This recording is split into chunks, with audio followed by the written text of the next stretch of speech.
10 edible wild plants and why they're good for you. You're lost in the wilderness. You ate your last cereal bar. You're starting to feel hungry, let's call it starving.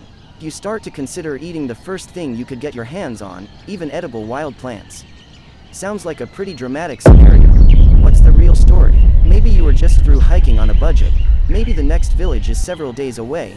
Or maybe you just enjoy identifying wild plants. For us, it is a little bit of everything. For our European through hike, we set a budget of $10 a day per person. There's no need to say that this self-serve buffet is a goldmine for us.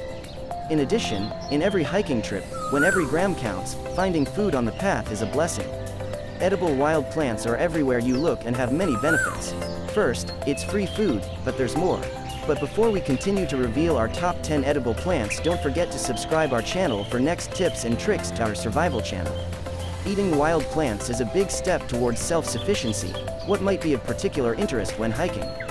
Knowing where to look and the way to prepare each type of plant you harvested in the wild, you will be ready to survive on free vegetables, or at least you will have tried new tastes that you can find in your backyard. Many of those edible wild plants are remarkably nutritious, sometimes much more than greens you can buy in a shop.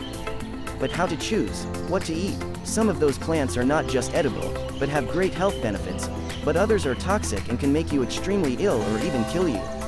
Before consumption, double-check, triple-check all of these plants using references such as websites, apps, books, and in-person advice. Here are 10 edible wild plants to get you started, to help you identify. All of the following have nutritional benefits. They can be found not only in Europe, but in many other parts of the world. 1. Stinging nettle. Scientific name, Urtica dioica. Where to find it? It usually grows in moist woodlands, rich soil, thickets, along partly shaded paths and riverbanks. How to recognize it? Leaves are toothed and tapered. Each sharp and tiny hair that covers the entire plant is filled with formic acid. This is what causes the annoying itch you feel when it pierces your skin. Which part to eat? Leaves, young ones taste better, stems and roots. Until dried or cooked, stinging nettle leaves will have those stinging hairs. You can eat them raw but only after mashing them. Nettles have a spinach-like taste. They can be added to soups and stews. Why it is good for you? Nettles are loaded with protein. Additionally, they contain high levels of vitamins A, B and C, in addition to potassium, calcium, zinc, and magnesium. Nettle root can be used for medicinal purposes, including helping with urinary ailments. Tea produced from the leaves have high amounts of iron. 2. Elderberry tree. Scientific name, Sambucus. Where to find it? Numerous species of the shrub known as the elderberry can be found throughout the world. Berries grow during midsummer. How to recognize it? Elderberry trees are bushes that can reach 3 meters high and produce small purple-black berries in massive clusters. Branches are almost hollow, filled with kind of a foam. As children, my brother and I used to make blowpipes with it. Which part to eat? The black fruit is edible raw but can be quite tart. Make sure that berries are extremely ripe, deep black color, before eating. To prevent a stomachache, it's a good idea to not eat more than a handful in one shot. Start slowly and your body will get used to it. Why it is good for you? The berries are full of potassium, iron, calcium, vitamin B6 and vitamin C. Elderberry tree is especially well known as a remedy for colds and flu. 3. Wild garlic. Scientific name, Allium ursinum. Where to find it? Wild garlic can be found in moist, shady places, on banks or under hurdles. How to recognize it? Foliage is hairless and the white-colored flowers form a star. Here's the deal. If you find a plant that looks like garlic and that smells like garlic, well, that's wild garlic. If it looks like garlic but doesn't smell like it, beware. You may have gathered look-alike toxic plant. Which part to eat? During an extended hike, food can be boring, not seasoned. Wild garlic will save your meals. Every part of a wild garlic clove can be eaten. The long thin leaves, the bulblets on the top, the underground bulbs, and also the blossoms. The bulblets are small cloves the plant sets where it blossoms. Even if every part of the plant is edible, the leaves and stems are among the best parts. Leaves can be added as vegetables to salads or used as a wrap. Why it is good for you? Garlic is commonly known for its antiviral, antibacterial, and antibiotic qualities. It is rich in phosphorus, vitamins A and C, copper, calcium, sodium, and iron. Research has also proven that it can reduce blood pressure, therefore the chance of stroke and cardiovascular disease. Although all kinds of garlic have those properties, wild garlic is among the best at lowering blood pressure. 4. Purslane. Scientific name: Portulaca oleracea. Where to find it? Purslane grows at the start of summertime and lasts until the beginning of fall. It's frequently found thriving in cracks of sidewalks and driveways even during the hottest days of summer. How to recognize it? It's a little plant with yellow flowers and spoon-like leaves with a refreshing taste. Which part to eat? You can eat leaves, stems and flower buds, raw or boiled. If you want to get rid of the sour taste, boil the leaves before eating. Purslane can be eaten as a cooked vegetable and is great to use in salads, stews or soups. Caution: hairy-stemmed spurge looks similar, with little hair on the stem, but it's poisonous. Why it is good for you? Purslane is one of our favorite edible wild plants. And, guess what? It was one of Gandhi's favorite foods too. If you through hike in Europe, and in other parts of the world, purslane should become your best friend.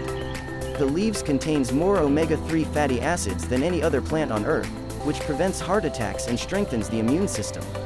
Purslane is packed with melatonin. It has vitamins A, B, C, 6 times more vitamin E than spinach, includes calcium, magnesium, potassium, iron, plus 7 times more beta-carotene than carrots. The best part? Lab studies has proven it anti-mutagenic, meaning they reduce the risk of mutation for human cells, which is how cancer starts. 5. Dandelion. Scientific name: Taraxacum. Where to find it? Dandelions can be found exactly everywhere. Woodlands, rocky fields, your backyard. How to recognize it? Dandelions have a toothy, deeply notched, basal leaves that are hairless. The typical dandelion flower head has about 150 to 200 yellow ray florets. Which part to eat? You can eat the entire thing: root, leaves and flower. Eat them raw or cook them to take away the bitterness. They tend to be less bitter in the spring. The leaves can be added to a salad or cooked, and the whole plant can be used to make a tea. Why it is good for you? During a hike, you tend to carry durable, rich and dry foods.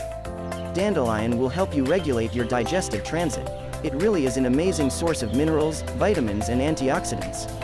For instance, a single cup of raw dandelions gives you 112% of your daily intake of vitamin A and 535% of vitamin K. They're also packed with vitamin C and beta-carotene. 6. Clovers. Scientific name: Trifolium. Where to find it? Clover grows almost everywhere. Grassy areas along roads, weedy meadows, fields, vacant lots, pastures.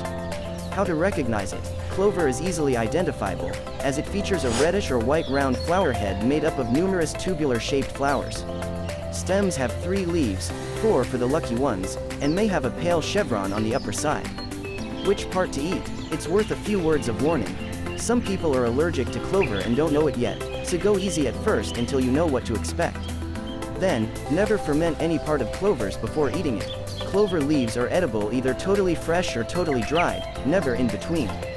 You can eat clovers raw, but they taste better steamed or boiled. Why it is good for you? Even though it might not be that good of a taste, clover is good for you. It contains high level of protein, vitamin C, most of the B vitamins, and beta-carotene. Many cultures have traditionally used clovers to purify the blood, treat colds, burns, bronchial problems, and skin diseases as psoriasis and eczema. 7. Plantain. Scientific name: Plantago. Where to find it? Plantain thrives in wet areas but also in meadows, pastures, lawns, roadsides, gardens, and waste areas.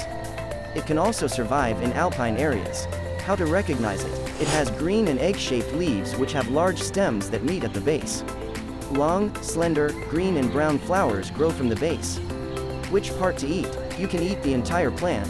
Young leaves can be eaten raw or cooked, but they can taste bitter. Preparing them can be boring, as it's generally preferable, although not required, to remove the stringy filaments before eating.